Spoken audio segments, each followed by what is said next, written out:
જમગઢ ને જાંબુવાન એમાં નલ નીલ અંગત સુગ્રીવ આ કોઈ નો રહ્યા, પણ હજી મારો હનુમાન એ તો કાયમ બેઠો કાગડા.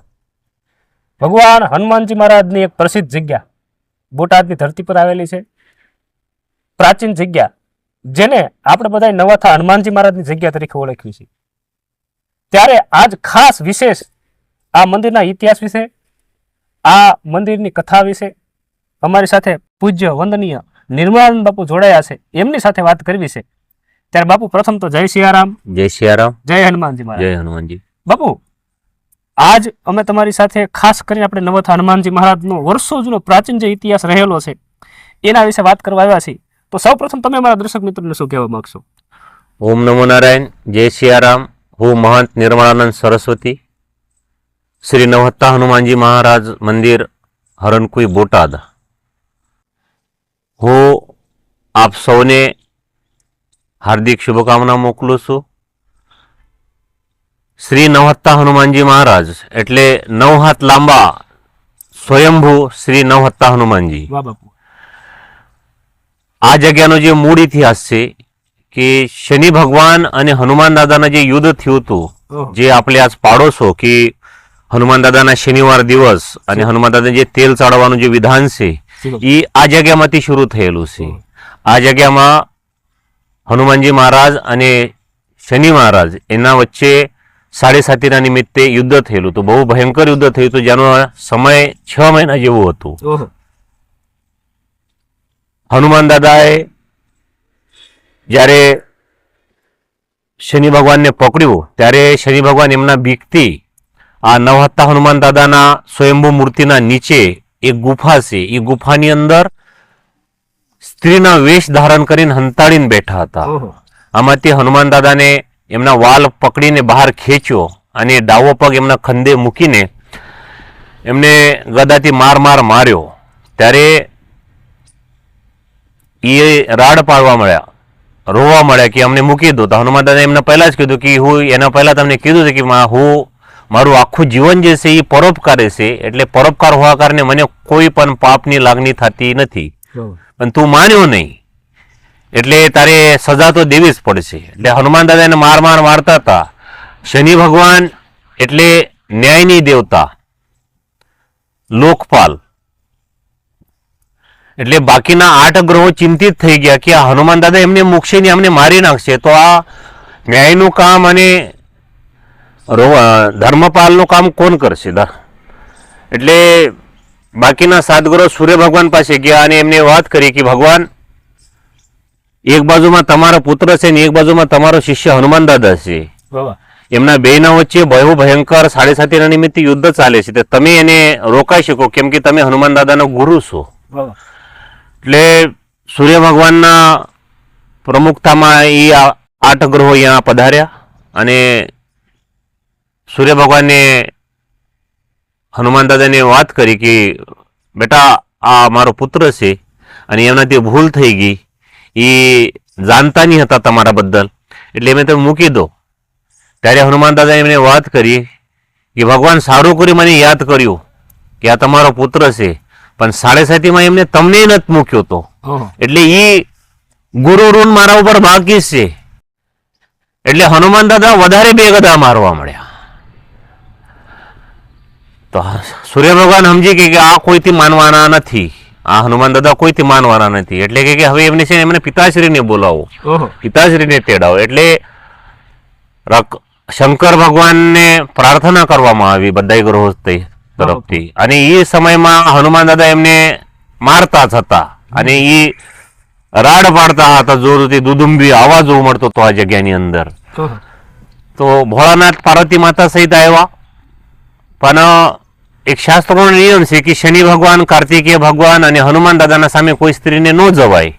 આ શાસ્ત્ર પાળવા માટે પાર્વતી માતાએ ભગવાનને પ્રાર્થના કરી. ભગવાન કે જો ઓલા કેવા બાંધે છે બે ના બે, એમને કેવી દુદુંબી અવાજ આવે છે, મને તો આ અવાજથી જ બીક લાગે છે કે હું અહીંયા નહીં આવું. મૂળતા માતાજીની શાસ્ત્ર પાળવાનું હતું.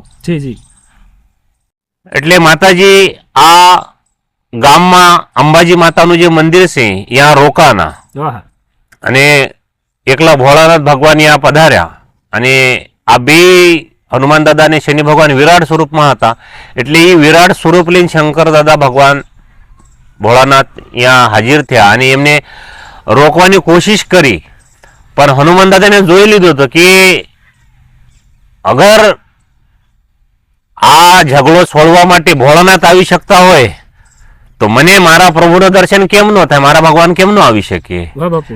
એટલે હનુમાન દાદાએ એની ઉપર દુર્લક્ષ્ય કર્યું ઓહ. અને વધુ મારવા મળે, એ વધારે બાંધવા મળ્યા. તો ભોળાનાથ સમજી ગયા કે હવે હનુમાન દાદાની એમના પ્રભુના દર્શનની તીવ્ર ઈચ્છા છે, એ ત્યાં સુધી મૂકવાના છે નહીં. ઓહ. એટલે હનુમાન દાદા ભોળાનાથે ભગવાન શ્રીરામને પ્રાર્થના કરી, ભગવાન આ તમારો સેવક તમારો ભક્ત માનવાનો નથી આહા. અને આ શનિ ભગવાને મારી જ નાખશે. હવે આ સમયે ઘણો સમય નીકળી ગયો છે, આમાં 6 મહિના જેવો ટાઈમિંગ થવા આવ્યો છે આ યુદ્ધને, અને હવે એની અંદર એટલો પ્રાણ ન વધ્યો હોય કે આ બચી શકે. ઓહ. એટલે તમારે પધારવું જરૂરી છે ભગવાન. એટલે રામ ભગવાનને પાચારણ કરવામાં આવ્યું, રામ ભગવાનને વિનંતી કરવામાં આવી, અને એ સમયમાં જ માર ખાઈને ખાઈને શનિ ભગવાન થાકી ગયો હતો ઓહ. કે હવે કે ગદા તો જવા દો, મને એક લાપો મારશો ને તોય હું મરી જઈશ, ઓહ. એટલે મને છોડી તો મારી ભૂલ થઈ ગઈ.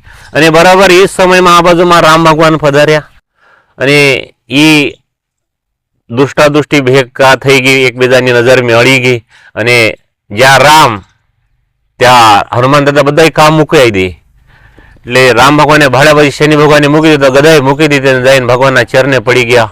ભગવાને એમને ગળે લગાડ્યું અને એ યુદ્ધ અહીંયા પૂર્ણ થયું.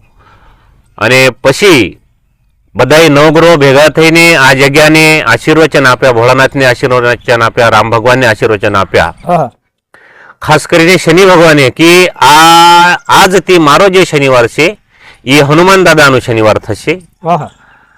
કેમ કે હનુમાન દાદાનો જન્મ મૂળ મંગળવાર દિવસે છે. વાહ બાપુ. અને હનુમાન દાદાને જે સિંદૂર ચડે છે એ સિંદૂરના હારે એમના સેવકો ભક્તો ઘર તેલમાં ભેળાવીને ચડાવે તો સિંદૂર હનુમાન દાદા ઉપર રહેશે, અને તેલ જે છે એ મારા જે જખમો પડી ગયા છે આને માટે આ મલમનું કામ કરશે, એટલે એ તેલ મારા શરીર ઉપર ઉતરશે. એવું એમના ડાવા પગમાં નીચે કાયમિકમાં રહેવાનું હતું. એવી એમને આશીર્વચન આપ્યું. સાથે સાથે બાકીના આડગ્રહોને પણ આશીર્વચન આપ્યા કે આ જગ્યામાં જે કોઈ અમને પૂર્ણ ભાવથી યાદ કરતા હોય, પૂછતા હોય, તો શનિના પ્રકોપના સાથે સાથે અમારા કોઈને પણ કોઈ દોષ હોય બાકીના આડગ્રહોના, આ ગ્રહોના દોષમાંથી પણ મુક્ત થશે. એવું સરસ મજાનું આ જગ્યામાં આ યુદ્ધની સાંગતા થયેલી છે. આ જગ્યામાં આ તમે આવો તો તમે ગેટના બહાર જે આવો અને ગેટના અંદર ગોળો તો તમારું ભાવ જે છે એ ગેટના બહાર રહી જશે, અને અંદર સરસ મજાની જેને માટે પૈસા દઈને પણ તમને આત્મિક શાંતિ ન મળી શકે એવી આત્મિક શાંતિ આ જગ્યામાં તમને મળશે. વાહ બાપુ. એવી સરસ મજાની શ્રી નવહત્તા હનુમાનજી મંદિરની આ હનુમાન દાદાની શ્રી નવહત્તા સ્વયંભૂ લગભગ 5000 વર્ષથી વધારે ઇતિહાસ ધરાવતો હોય એવો સરસ મજાનું આ હનુમાન દાદાનું મંદિર યા બોટાદ શહેરમાં છે, હરણકોઈ વિસ્તારમાં છે. વાહ. બાપુએ ખૂબ સરસ મજાના આ જે પ્રસિદ્ધ અને પ્રાચીન જગ્યા આવેલી છે નવથા હનુમાનજી મહારાજની, એના વિશે વાત કરી. હજુ આપણે આગળ ચર્ચા કરતા રહીશું, બાપુ સાથે આગળ વાતચીત કરતા રહીશું. એ પહેલા હું હૃદયપૂર્વક અમારા પરમ સ્નેહી મિત્ર ભાઈ શ્રી ચિરાગભાઈ પ્રજાપતિની યુટ્યુબ ચેનલ પર તમારું સ્વાગત કરું છું, અને મારી યુટ્યુબ ચેનલ પ્રતાપ ગોરબામાં જે શબ્દ સંવાદ નામની સિરીઝ છે એમાં પણ આપ બધાનું હૃદયપૂર્વક સ્વાગત કરું છું. સાથે બાપુ વાતચીત આગળ કરતા કરતા મારે એક બીજી વાત તમને કરવી છે કે આ જે જગ્યા છે, જ્યારે બોટાદ ગામની સ્થાપના નહોતી થઈ, બોટાદનું ગામનું નામનું સ્થાપના નહોતી થઈ, એ પહેલા આ જે જગ્યા છે એને સોનગઢ તરીકે ઓળખવામાં આવતી હતી, તો એના વિશે આપ શું કહેશો? સોનગઢ આજનું જે બોટાદ છે, આ બોટાદ લગભગ 17મી શતાબ્દીમાં 7 ગામડા ભાંગીને આ બોટાદ શહેરનું એક દલવાડી ભાઈએ જેમનું અટક હતી બોટાદરા, એમને આ બોટાદની તોરણ બાંધીને સ્થાપના કરેલી છે. ત્યાર પહેલા આ જ્યાં નવહત્તા હનુમાનજી દાદા છે અમને સોનગઢ ગામના ઝાપાના હનુમાનજી દાદા તથા માનતાના હનુમાનજી દાદા આ નામે તરીકે ઓળખવામાં આવતું હતું. એના પાછળમાં જે છે સોનગઢ ગામ હતું, અને એના બાજુમાં એક ગઢેસી ગામ હતું જે દરબારોનું ખાસ કરીને ગામ હતું, કાઠી દરબારોનું. આ સોનગઢ ગામનો તમને ઇતિહાસ કહેવામાં જાઉં તો આપણા ભારત દેશનો નાથ સંપ્રદાય જે છે બહુ પ્રસિદ્ધ નાથ સંપ્રદાય છે. જી બાપુ, જી. આમાંથી મચ્છિન્દ્રનાથ મહારાજ અને ગોરક્ષનાથ મહારાજના પદ સ્પર્શેથી આ ભૂમિ વિશેષ પુલંકિત થયેલી છે. વાહ બાપુ વાહ. મચ્છિન્દ્રનાથ મહારાજ સ્થિર રાજ્યમાં 14 વર્ષ રહ્યા પછી આહા. એમને ત્યાંથી એક સોનાની વીંટ સાથે લીધી હતી અને એમને ત્યાંથી એક સંતાન પેદા થઈ હતી જેમનું નામ હતું મીનનાથ. વાહ. અને ગોરક્ષનાથ મહારાજે યુક્તિ પ્રયુક્તિ એમની આ સ્ત્રી રાજ્યમાંથી બહાર કાઢ્યું ત્યારે એ રાજ્યમાંથી મચ્છિન્દ્રનાથ મહારાજે સોનાની ઈંટ પોતાના ઝોડીમાં નાખીને લઈ લીધી હતી. હવે આ વિસ્તાર જ્યારે આવ્યા પણ એના પહેલાના ઇતિહાસમાં જ્યારે સૂર્ય ભગવાન અહીંયા હાજર થયા હતા તો એમના તાપથી આ સંપૂર્ણ પરિસર જે છે બળી ગયું હતું. ઓહો. આ વિસ્તારમાં કોઈ ઝાડ નહીં, કોઈ ઝુડુપ નહીં કે કોઈ માનવ વસ્તી નહીં હતી. ઓહો. એકદમ વિરાન એરિયો વિસ્તાર હતો આ. જી બાપુ. તો મચ્છિન્દ્રનાથ મહારાજ અને ગોરક્ષનાથ મચ્છિન્દ્રનાથને ખંભે લઈને આ બાજુમાં આવતા હતા તો આ મંદિરના બહાર બાજુમાં એક મીઠા પાણીનું તળાવ હતું જ્યાં ઉંબરાનું એક ઝાડ હતું. જી બાપુ. એ પાણી જોઈને સાંજનો ટાઈમ થયો હતો અને એના પહેલા જ આ એકદમ ઉજાડ વિસ્તાર જોઈને મચ્છિન્દ્રનાથ મહારાજ ગોરક્ષનાથને પ્રશ્ન પૂછ્યો કે બટા કે આપણે કોઈ દરોડેખોર લૂંટારિયા બાવટિયા લૂંટી તો ન લેશે ને? વાહ બાપુ વાહ. ત્યારે ગોરક્ષનાથ મહારાજ કહે, બાપુ આપણે તો સંન્યાસી છે, આપણે પાસે તો હોય આહા. કથા ચિમટા જોડી આ ગૃહસ્થીને કોઈને કામમાં પડવાની જ નથી. વાહ બાપુ વાહ. એટલે પાછા થોડાક આગળ હાલ્યા. પાછા મચ્છિન્દ્રનાથ મહારાજે ગોરક્ષનાથ પૂછ્યું કે આપણે કોઈ લૂંટી તો ન લે ને? એટલે ગોરક્ષનાથ મહારાજની શંકા થઈ ગઈ કે બાપુ પાસે ગુરુજી પાસે કઈક એવી અમૂલ્ય વસ્તુ છે વાહ બાપુ વાહ. કે જેના કારણે ગુરુજીને બીક લાગે છે. જી જી. એટલે એ બીજે સમયમાં કઈ બોલ્યો જ નહીં. આહા. પછી ત્રીજી વાર પાછા પ્રશ્ન પૂછ્યો તો એમને પાકો થઈ ગયો કે ગુરુ પાસે કોઈક અમૂલ્ય વસ્તુ છે ખરી. આહા. એટલે એ બોલતા ચાલતા આ તળાવ પાસે આવી ગયા જી. અને અહીંયા મચ્છિન્દ્રનાથની ઈચ્છા પ્રકટ કરી કે અહીંયા જળ છે અને સાંજનો ટાઈમ થઈ ગયો છે, તમારે સંધ્યા કરવી છે. તો એક કામ કરા, જોડી અને આ મીનનાથને લઈને થોડાક આગળ જઈને ઉભો રહે, ત્યાં સુધી હું મારી વિધિ વિધાન પતાવીને આવતા રહીશ. એટલે ગોરક્ષનાથ મહારાજને એ જ જોતું હતું. એટલે ગોરક્ષનાથ તરત ઉતાવળમાં કીધું કે લાવ દે દો. એટલે જોડી અને મીનનાથને ખંભે લઈને ગોરક્ષનાથ મહારાજ આપણા હનુમાનજી મંદિરના આ ડુંગરાના તળિયે આવીને બેસી ગયા અને મચ્છિન્દ્રનાથ મહારાજને આ સ્નાન વિધિ કરીને આવતા રહ્યા. પણ એમની બીક હતી કે મારા શિષ્ય જે છે એ થોડાક અઘરા છે, એટલે વિશ્વાસ નહીં હતો કે આ કાંઈક હળી તો જરૂર કરશે. એટલે ગોરક્ષનાથ મહારાજ એના પહેલા થોડાક આગળ નીકળ્યા તળાવથી અને જોઈ લીધું કે હા ગુરુજીના જોડીમાં સોનાની ઈંટ છે. ગુરુજીની બીકનું મૂળ કારણ જે છે આ સોનાની ઈંટ છે કે કઈ કરવું પડશે. એટલે એમને એ વીંટ લઈને છે ને એ ડાયરેક્ટ ઝાડ ઝોડપામાં ઘા કરી દીધી કે ગુરુજીનું બીક ગઈ. અને એના વજન જેવું એક પાનો જોડીમાં મૂકીને શાંતિ ત્યાં બેસી ગયા. બેસી ગયા પછી મચ્છિન્દ્રનાથ મહારાજે ઉતાવળમાં ધોડીને આવ્યા કે લાય કે જોડી લાવ મારી. તો ગોરક્ષનાથ સહજતાથી લો કે ગુરુ તમારે જોડી કે હાલવા મળ્યો. પણ એ જે બોલ્યા એની ઉપર એમની શંકા થઈ ગઈ કે શિષ્યને કઈક વાંધો કર્યો ખરે, પણ જોડીનું વજન લાગતું હતું. એટલે 2 મિનિટ ઉભા રહ્યા અને પાછા વિચાર કર્યો તો ત્યાં સુધી આ ડુંગરા ચડી ગયા હતા અને જ્યાં આજે મંદિરની અંદર જે ધૂનો છે ત્યાં એ ઉભા રહ્યા અને એમને જોડીમાં ખોલીને જોયું તો એની અંદર પથ્થર નીકળ્યો, સોનાની ઈંટ ગાયબ હતી.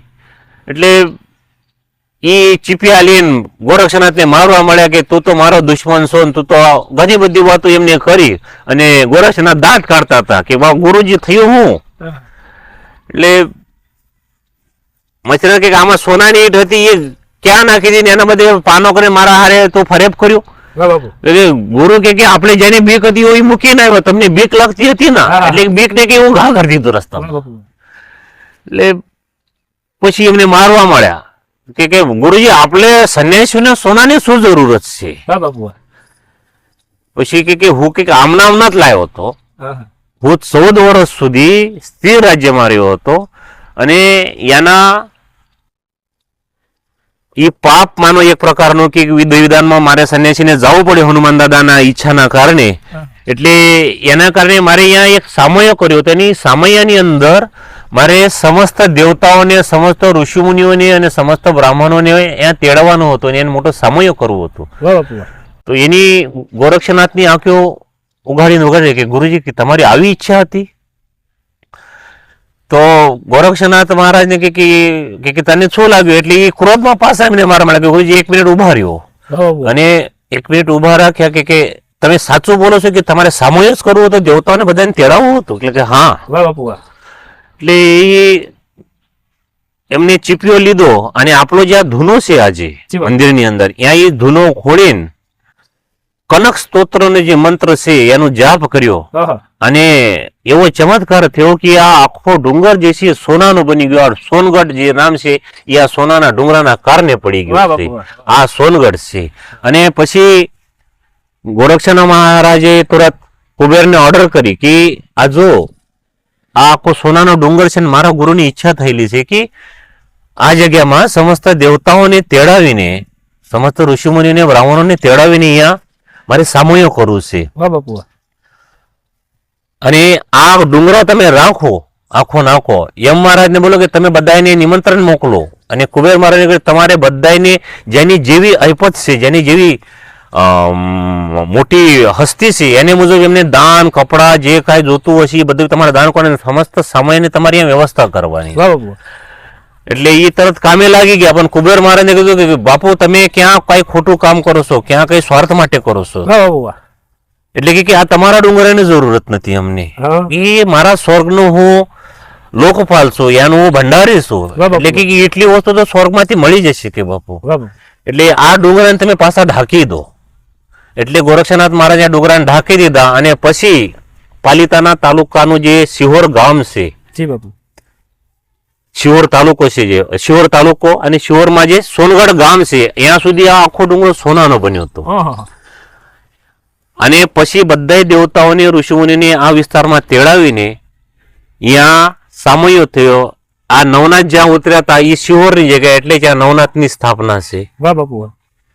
અને અહીંયાથી આ બધું આ ભૂમિ બહુ પવિત્ર છે, બહુ મોટી વિશાળ ભૂમિ છે. અને જેનું પુણ્યની વાત હું મારા મોઢે કરી જ નહીં શકું એવી સરસ મજાની આ પાવન ભૂમિ છે. આનું નામ શ્રી નવતા હનુમાનજી મહારાજ મંદિર, હરણકુઈ, બોટાદ.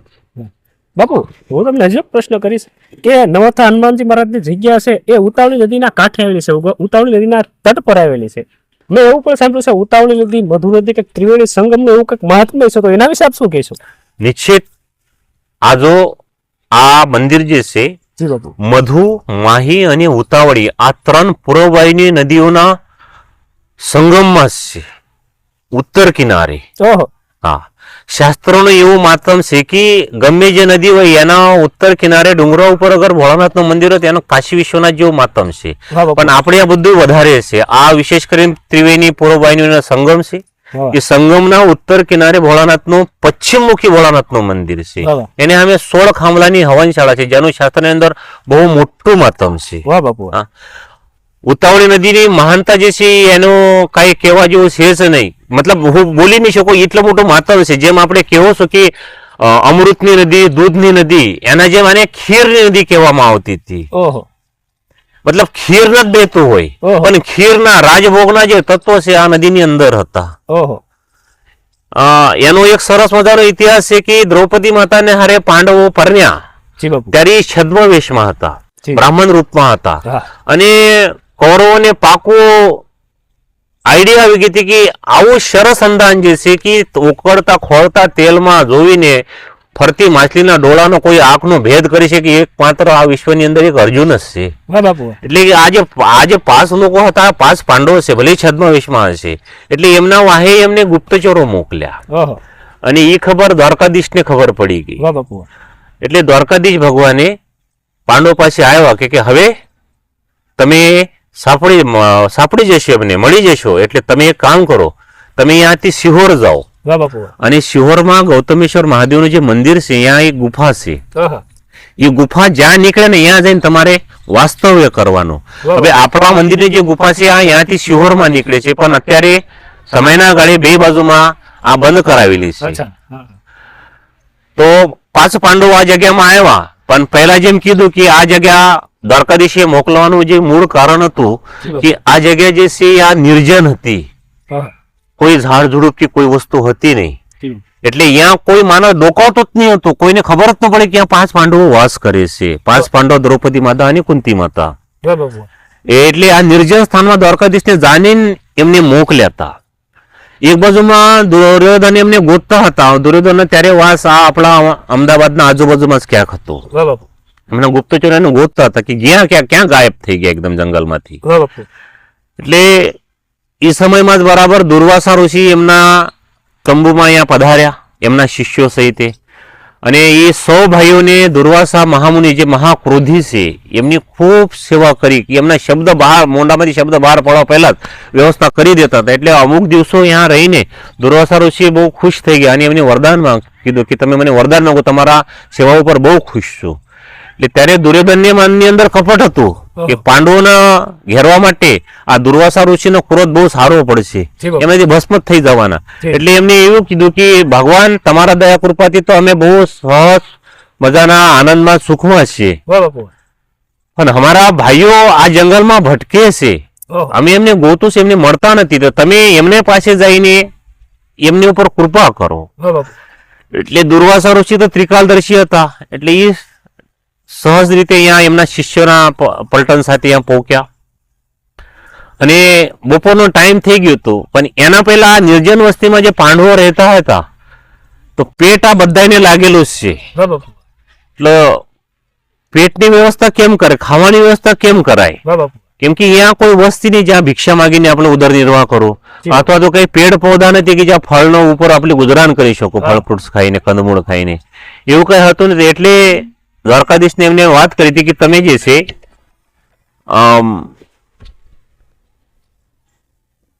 સૂર્ય ભગવાનની પ્રાર્થના કરો, એ તમને અક્ષય પાત્ર આપશે. આ જગ્યામાં યુધિષ્ઠિર મહારાજે સૂર્ય ભગવાનની પ્રાર્થના કરી. આ દેવતાઓનું ઉતરવા માટેનું મોટું વિમાનતળ છે. આ જગ્યામાં કાયમિક અલૌકિક શક્તિઓ વાસ કરે છે આજના તારીખમાં. એટલે જ આ જગ્યા ક્યારેક પ્રસિદ્ધ નથી થતી, ત્યાં જ્યાદા વિકાસ નથી થતો. આ શાસ્ત્રોનો નિયમ જ છે. અને એ અક્ષય પાત્રનો એ ઉપયોગ કરતા. અક્ષય પાત્રનો નિયમ હતો કે એ અક્ષય પાત્રની એક જ વાર માંગવાનું, જે વસ્તુ માંગવાની એ માંગવાની, પણ આખા 24 કલાકની અંદર એક જ વાર માંગવાનું. પછી 5 જણાને માંગો કે 50 નો માંગો કે 5 લાખનો માંગો, પણ એક જ વાર માંગવાનું. એટલે દિવસ એવો બન્યો એ દિવસે કે 5 પાંડવો જે છે એમની પ્રક્રિયા જે હતી અક્ષય પાત્રની આપવાની, એમની માંગી લીધું હતું થોડાક વહેલા. અને જમીન આ બધાને દ્રૌપદી માતાની અક્ષયપાત્ર ઉટકીને મૂકી દીધું અને એ આ પોતપોતાના કામે લાગી ગયા. અને એ સમયમાં દુર્વાસા ઋષિ એમના શિષ્યોગણ સહિત અહીંયા પધાર્યા અને એ ઉભા રહીને કે હું ઋષિ દુર્વાસા, હવે અમે બહુ ભૂખ્યા થઈ ગયા છે, એટલે અમારા જમવાની વ્યવસ્થા કરો. ત્યાર સુધી હું આ ત્રિવેણી સંગમમાં મારા શિષ્યો સહિત સ્નાન કરીને આવવાનો, ત્યાં સુધી તમે અમારા બધાની જમવાની વ્યવસ્થા કરો. એટલે એમને યુધિષ્ઠિર મહારાજ તો કે આજ્ઞા ગુરુજી, આપ જેમ કહો એમ જ થશે. અને દુર્વાસા ઋષિ સ્નાન કરવા નદીમાં નીકળી ગયા. પણ આ ચિંતામાં પડી ગયા કે હવે કરશું શું આપણે શું કરશું? એટલે એ ચિંતામાં દુઃખી થઈ ગઈ કે હવે આ દુર્વાસા ઋષિના શ્રાપમાંથી, ક્રોધમાંથી આપણે કોઈ ન બચાવી શકે. એટલે એક પ્રકારને રોવા મળે એ સમયમાં. ત્યારે દ્રૌપદી માતાને યાદ આવ્યું કે મારો દ્વારકાધીશ છે હજી. એટલે દ્રૌપદી માતાને મનોમન પ્રાર્થના કરી કે ભગવાન હલવાના છે, આ સંકટમાંથી બહાર કાઢશો તો તરશું, નહીં તો જીવતાય નહીં મળશું. એટલે એ સમયમાં બરાબર દ્વારકાધીશ ભગવાન દ્વારકામાં જમવા જ બેઠા હતા. રૂકમિણી માતા આમ થાળી મૂકી અને આ બાજુમાં દ્રૌપદી માતાને હાંક પડી ગઈ. રૂકમિણી કહી, રૂકમિણી હું નહીં જમી શકું, મારી બહેન મને યાદ કરે છે. એટલે એ મનોવેગે તુરંત ત્યાં પહોંચી ગયા. અને દ્વારકાધીશ તો શું કહેવાય, કાયમિક હસતા જ હોય. અને હસતા મૂકી દ્રૌપદી બહુ ભૂખ લાગી ગઈ છે, મારે જમવાની વ્યવસ્થા કરે. કે ભગવાન તમને જમવાની વ્યવસ્થા કરવા માટે જ બોલાવ્યો. કે હાલો, કે એમની મજાક કરવા મળ્યા હતા કે હાલો કે મારી દ્વારકાધીશને તો બધી જ આને છે, દ્વારકાધીશને બધું ખબર જ હતી શું પ્રોબ્લેમમાં આવી ગયા એમ. એટલે એ એમને મજાક કરવા મળ્યા તો એ દ્રૌપદી રોવા મળી કે ભગવાન આખો વિશ્વ તો અમારી પરીક્ષા લે છે, તમે પણ પરીક્ષા લેવા મળ્યા હવે. એટલે દ્વારકાધીશ ભગવાન કે શું થયું કે મહામુનિ ઋષિ જે છે દુર્વાસા અહીંયા પધાર્યા છે પોતાના શિષ્યો સહિત, અને એમને એમના જમવાની વ્યવસ્થા કરવાનું કીધું છે. વાહ બાપુ. એટલે અમારે જમવાની વ્યવસ્થા કરવી છે, પણ અમે આજ અસમર્થ છે. વાહ બાપુ. કે તમને અક્ષયપાત્ર છે તમારી પાસે, તો એનો મતલબ શું? કે પણ એનું જે વિધાન છે એકવાર વાપરવાનું એ મેં આજ વહેલા થોડોક પૂરું કરી નાખ્યું છે. એટલે એના પાસે કાંઈ મળવાનું નહીં, ભિક્ષા માંગવા જેવું કઈ વસ્તી નહીં, કઈ ફળ ફ્રૂટ્સ નથી, કાંઈ નથી. એટલે તમે કઈક વ્યવસ્થા કરો. દ્વારકાધીશ ભગવાન એમની મજાક કરવા મળે ત્યારે દ્રૌપદી માતા રોવા મળ્યા કે ભગવાન આખો વિશ્વ તો અમારી પરીક્ષા લેશે, તમે પણ પરીક્ષા લેવા મળ્યા હવે. વાહ બાપુ. ત્યારે ભગવાને પૂછ્યું કે શું થયું, કયા સંકટમાં તમે પડ્યા છો? વાહ બાપુ. ત્યારે દ્રૌપદી માતાને અને યુધિષ્ઠિર મહારાજે કીધું કે મહામુનિ ઋષિ શ્રી દુર્વાસા મહામુનિ અહીંયા પધાર્યા છે વાહ બાપુ. એમના શિષ્યો સહિત, અને એમના જમવાની વ્યવસ્થા અમારે કરવાની છે, પણ અમારે પાસે વ્યવસ્થા છે નહીં. એટલે અમારે એમના ક્રોધનો બળી પડવું પડશે, અને એમનો ક્રોધ એવો ભયંકર છે કે એમને ભસ્મ જ કાઢી શકશે. વાહ બાપુ. એટલે ભગવાને કીધું તમારી પાસે અક્ષયપાત્ર છે, એનું શું? કે અમે આજે જે વિધાન હતું એ આજે અમે થોડાક વહેલા એમનાથી લઈ લીધું, એટલે આજ અક્ષયપાત્રનો કાંઈ ઉપયોગ થવા જેવું છે નહીં. ત્યારે ભગવાને કીધું કે અક્ષયપાત્ર કોને કહેવાય? કે પણ ભગવાન અમે તો ઉટકીને મૂકી હોત દીધું છે, વાહ બાપુ. પણ મને અક્ષયપાત્ર કોને કહેવાય? કે જેમાંથી ક્ષય નથી થતું એનું નામ અક્ષય. વાહ બાપુ. એટલે કે દ્રૌપદી જઈને જોયો કે પહેલા, વાહ બાપુ. એટલે કે ભગવાન કે હું ઉટકીને મૂક્યો, પણ આમ જીભ કચરાઈને શબ્દ પાછા લીધા કે ભગવાન કહેતા હતા કાંઈક રહસ્ય તો હશે જ. વાહ બાપુ. એટલે દ્રૌપદી માતા વિશ્વાસથી ગઈ અને અક્ષયપાત્ર પાછા લાવ્યા. તો એ અક્ષયપાત્રની અંદર માનો કે એક ચોખાના દાના કયો, અથવા તો એક શાકનું પાંદડું કયો, આવું કઈ એક કનભર વસ્તુ હતી. કે ભગવાન આમાં એક કનભર છે. વાહ બાપુ. ભગવાન કહે આ કનભર તો મારા માટે આ મનભર છે, અને આમાં તો આખો વિશ્વ પોસાઈ દઈશ. હા. એટલે એમને એ કનભર અનાજ જે હતું એ લીધું અને મોઢામાં નાખ્યું અને ઓડકાર દીધું. વાહ બાપુ. અને એ સમયમાં બરાબર દુર્વાસા મહામુનિ આ મધુમાહી અને ઉતાવળી નદીના સંગમમાં સ્નાન કરતા હતા, વાહ બાપુ. અને એમને ડૂબકી લગાડી અને ઊભા થયા તો એ ઓટોમેટિક ધરાઈ ગયા. ઓહો. એ કે પેટમાં જે તો કે ખીરના ઓળખારા આવે છે. વાહ બાપુ. હવે આ પાંડવોની આપણી વ્યવસ્થા કરી હશે તો આપણે એનું શું કરશો? વાહ બાપુ. કે ત્યાં જવા આપણો હિત નથી. ઓહો. અને એમને જોઈ લીધી કે આ બધું પ્રપંચ જે છે દ્વારકાધીશને કરાવેલું છે, એટલે ત્યાં જાય તો આપણી ફજીતી થશે, વાહ બાપુ. એટલે કે ત્યાંથી ભાગો. એટલે એ લોકો ઉતાવળમાં ભાગ્યા. ઓહો. એટલે આ નદીનું નામ પછી ઉતાવળી પડ્યું. વાહ બાપુ. મૂળતા નદીનું નામ તાંદળી, મધુ અને માહી હતું. વાહ બાપુ. આમાં જ રહસ્ય ગોટલ છે. તાંદળી એટલે ચોખા થાય, મધુ એટલે ગળપણ થાય, અને માહી એટલે દૂધ થાય. વાહ બાપુ. આ ત્રણનું મેળ જ્યારે થાય ત્યારે ખીર બની. ઓહો. એટલે આ જળની અંદર મોટું રહસ્ય છે, આ નદીની અંદર મોટું રહસ્ય છે. અને મારું પોતાનું વૈયક્તિક મત તો એવું છે કે આ ત્રણ નદીઓ, જેમ પ્રયાગને તો આપણે પ્રયાગ રાજ કહેવાય એમને તો, ત્યાં ત્રણ નદીઓનો પૂર્વબાઈની નદીઓનો સંગમ છે. હા. પણ મારું પોતાનું મંતવ્ય એવું છે કે ત્યાં સરસ્વતી માતા ગુપ્ત છે, અમારે આ ત્રણેય નદીઓ પ્રગટ સ્વરૂપમાં છે. એટલે હું તો એવું માનીશ કે પ્રયાગ તહી એક તલ પુણ્યવાના જગ્યા છે. વાહ બાપુ. એવી સરસ મજાની આ નવહત્તા હનુમાનજી મહારાજની જગ્યા છે. પછી બધા પાંડવો રોવા મળ્યા કે ભગવાન આવા આવા કષ્ટ અમારે ક્યાર સુધી સોસવાના, ક્યાર સુધી ભોગવાના? વાહ બાપુ. કે અમારે જે ભોગવું થતું નથી, અમે રાજપથના અધિકારી છે અને અમે વનમાં ભટકો છું, એટલે તમે આવું કંઈક કરો કે જેના કારણે અમારે અમારો રાજપથ મળે અને અમારા વનવાસ સમાપ્ત થાય. વાહ બાપુ. પણ કે તપસ્યા કરવાનું નહીં કહેતા. હા. કે ત્યારે ભગવાને એને સરસ વાત કરી કે મારા હજારો નામો છે, આમાંથી એક મારું નામ જે છે એ અનંત છે. વાહ બાપુ. આ અનંત નામમાં ઘણું બધું સમાવેલું છે. વાહ બાપુ. એટલે આવતી ભાદ્રપદ શુદ્ધ 14 એને આપણે અનંત ચતુર્દશી તરીકે ઓળખાય છે. આ તિથિમાં લાલ દોરો લઈને એને 14 ગાંઠ મારવાની અને એની અનંત ભગવાન તરીકે પૂજવાનું, એની વિધિ કરવાની. અને એ વિધિ કરીને એ દોરો જેના હાથમાં જશે એના હાથથી કોઈ દિવસ મૂળું કર્મ નહીં થાય, નહીં થાય, નહીં થાય. અને બીજી વાત કે જેના હાથમાં આ દોરો હશે એ વ્યક્તિ એના ક્ષેત્રની અંદર રાજો રહેશે. વાહ બાપુ. એવું સરસ મજાનું દ્વારકાધીશ ભગવાને આશીર્વચન આપ્યું અને એમના પાસેથી વિધિ કરાવી લીધી અને એ વિધિ કર્યા કારણે તરત જ હસ્તિનાપુરમાં ખબર પડી કે 5 પાંડવો જીવતા છે, લાક્ષાગૃહમાં બળ્યા નથી. એટલે એમને તેડાવવામાં આવ્યું. પછી અહીંયા મોટો વિવાદ થયો કે એમને રાજ્ય દેવાના કારણે દુર્યોધન એમને એક સુઈના ટોક જેટલું દેવા તૈયાર નહીં હતા. છેલ્લે 5 ગામડા દ્વારકાધીશને માંગ્યા અને એ વિરાણ વસ્તીમાં 5 ગામડામાં દ્વારકાધીશ ભગવાન એમને અહીંયા લઈ ગયા અને અહીંયા એક જૂનો રાક્ષસનો કિલ્લો હતો અને એનો દરવાજો દ્વારકાધીશે ખોલ્યો અને એની અંદર અપાર સંપત્તિ ભરેલી હતી, સોના નાણાથી ભરેલું બધું હતું. જેની અંદર અર્જુનનો જે સોનાનું રથ હતું, જે વિલુપ્ત થતું હતું, પાણી ઉપર હાલતું હતું, એ રથ અહીંયા પડ્યું હતું. એનું ગાંડિયું ધનુષ્ય અહીંયા પડ્યું હતું.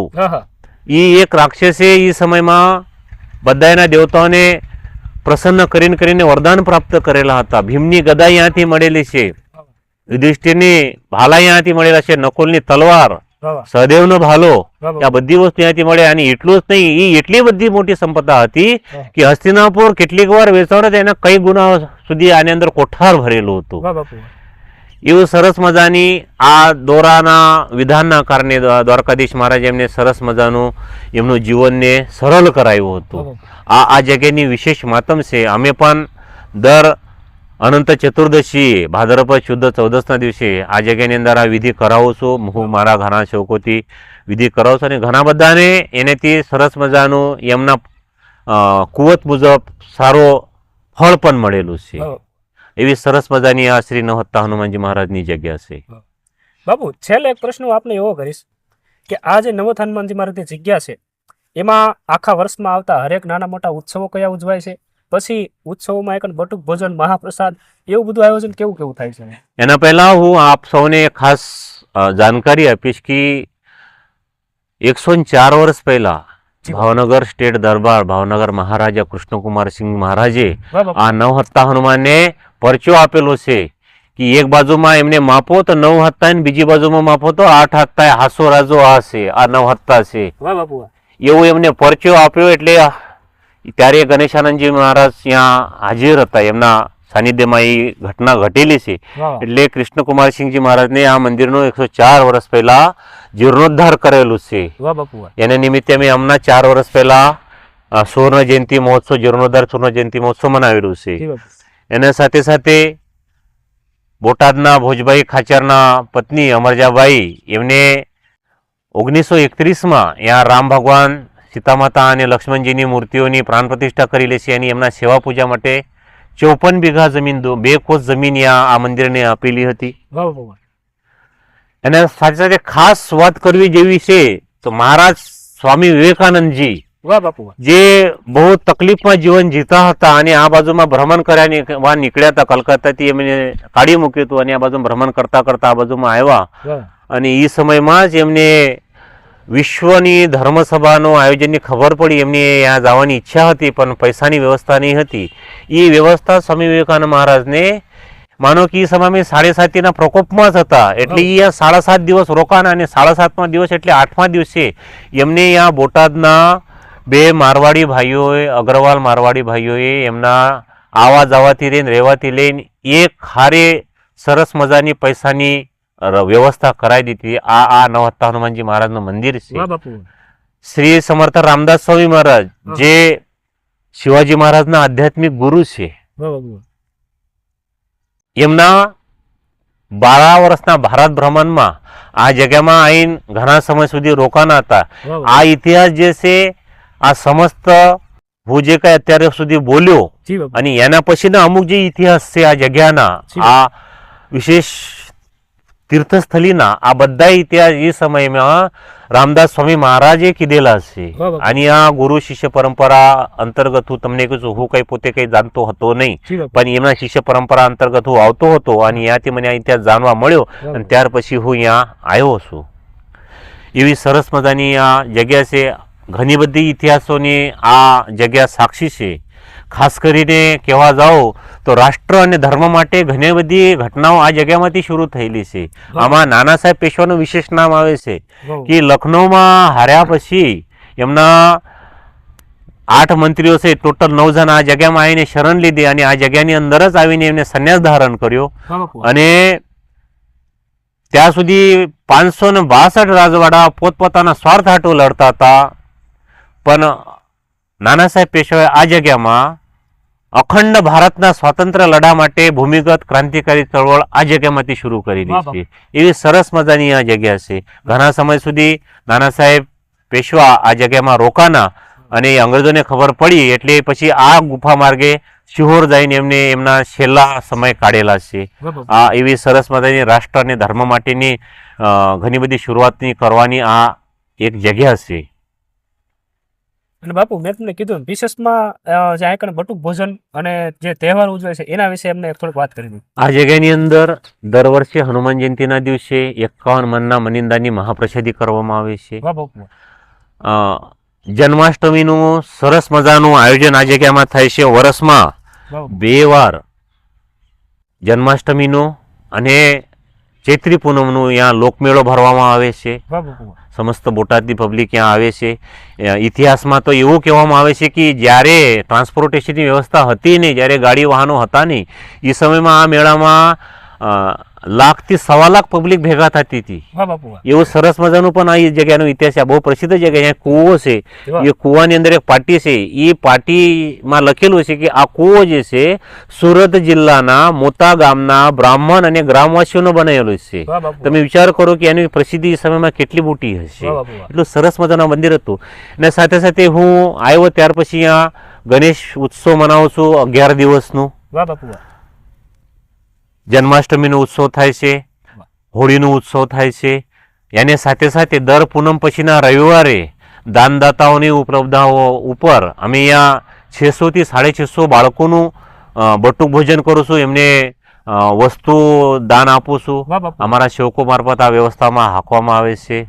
રોજની આરતી પાઠ પૂજા. અહીંયા ગૌશાળા છે. ગૌશાળા હું બનાવ્યું છું. અત્યારે 20-25 જેવા અત્યારે ગાયો આપણે પાસે રાખેલી છે. અને એવો કોઈ ઉત્સવ નથી કે હું મનાવતો નથી. હું દરેક ઉત્સવ મનાવું છું અને ધર્મ જાગરણનું કાર્ય આ જગ્યાના કારણે હું કરવાની કોશિશ કરું છું. તો બાપુ સાથે આપણે ખૂબ આ જગ્યાના ઇતિહાસ વિશે વાત કરી. બાપુએ ઘણી બધી જે ગહન પ્રાચીન વર્ષો જૂની આ જગ્યા સાથે જોડાયેલી જે કાંઈ વાત હતી એ વાતને આપણી સમક્ષ બાપુએ ઉજાગર કરી. તો આવા રીતે વિડીયો જોવા માટે, આવી રીતે વાતો જોવા માટે સંતો, કલાકારો, કોઈ પણ મહાનુભાવો એના ઇન્ટરવ્યુ જોવા માટે અમારી યુટ્યુબ ચેનલ પ્રતાપ ગોરભા તેમજ ચિરાગભાઈ પ્રજાપતિની યુટ્યુબ ચેનલ પર બન્યા રહો. વધુ વિશેષો બાપુ છેલ્લે અમારા દર્શક મિત્રોને આપને કઈ આભાર વ્યક્ત કરીને કહેવા માંગતા હોય? આપ સૌ દર્શકોને હું શ્રી નવહત્તા હનુમાન દાદાના ચરણે પ્રાર્થના કરીશ કે આપ સૌ પર શ્રી નવહત્તા હનુમાન દાદા અખંડ કૃપા રાખે.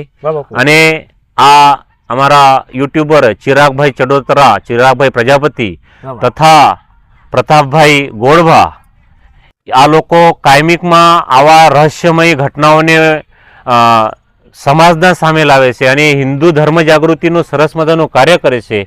એટલે આ 2 યુટ્યુબ ચેનલ ચિરાગભાઈ પ્રજાપતિ તથા પ્રતાપભાઈ ગોરભાના યુટ્યુબ ચેનલને લાઈક કરજો, શેર કરજો. અને આપ સૌને પુનશ્ચ ધન્યવાદ કે આપ સૌને અમને બહુ શાંતિથી અને સરસ મજાથી સાંભળ્યું છે. ઓમ નમો નારાયણ. જય સિયારામ. જય નવહત્તા હનુમાન દાદા.